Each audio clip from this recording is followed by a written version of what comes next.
Handa ka na bang balikan ang mga memes na hindi lang nagpasaya sa atin, kundi naging legend? Ngayong araw, ibabalik natin ang memes na sumakop sa internet at hanggang ngayon, hindi pa rin ito makalimutan. Valentino, o mas kilala bilang pinanganak ang legendary meme na ito sa Quezon City noong panahong 2016. Ginaya ko lang si Batosay, binaliktad yung talim. Nang tinaga ni Valentino o mas kilala bilang Pilipino Batosay ang kumpare niya si Chris dahil sa hindi pagkakaintindihan. Baliktad yung baliktad, kabaliktad. Ang hindi alam ni Valentino mas malakas pala ang guardian angel ng kumpare niya. Uy, guardian angel ko rin. Dahil dito, imbis na babahala ang mga netizen ay naging katatawanan na lang ito. Ginaya ko lang si Batosay, binaliktad yung talim. Albert Mangapi, I'm very sorry. isang call center agent na kilala bilang Advance ako mag-isip. sumikat si Albert sa social media dahil sa kakaiba niyang pananaw sa paggamit ng pinagbabawal na marijuana. Aniya, Unused. kaya niyang baguhin ang Pilipinas There's a lot of things you can do. sa pamamagitan ng pondong pera na galing sa pagbibenta ng marijuana. Change the Philippines. Dapat daw, hindi hinuhuli ang mga kagaya ni Albert na malinis ang intensyon dahil aniya gusto niya lang gamitin ang mga resources na hindi nagagamit ng Pilipinas. Look at Antipolo and land the area of Antipolo. Pero sa huli, tuluyan pa rin itong natimbong sa kulungan. Advance ako mag-isip. Raymond Yong, o mas kilala bilang Sinusutot ang bulalo ko.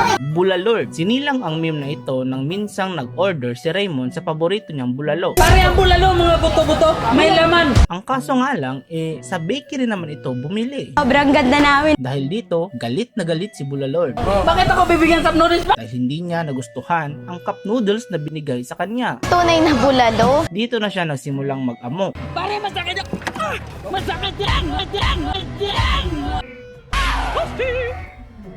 Na siya namang kinagalit ng mga taong bayan. Sinusutot!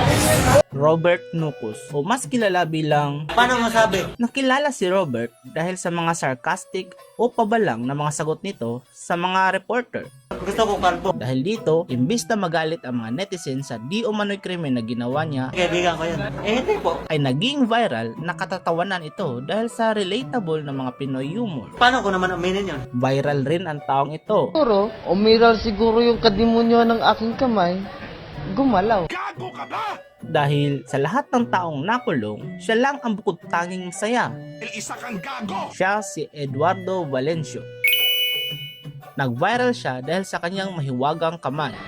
Gumalaw. Nahuli si Valencio sa kasong acts of lasciviousness. Tulog po ako. Sikat na sikat rin ang taong ito.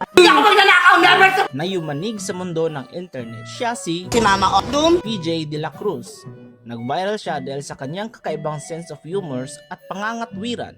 Hindi po masama ang aking ginawa. Nahuli siya sa kasong pagnanakaw ng cellphone. Pero aniya, Aking pong konsyensya ay clear. dahil para sa kanya, upang matawag na magnanakaw ang isang tao, dapat itong Papasok sa isang establishmento at walang abog-abog ay magbubuklat at kukuha ng mga bagay na nasa pribado na lugar. nag-viral rin ang taong to na mas kilala sa meme na Wala na.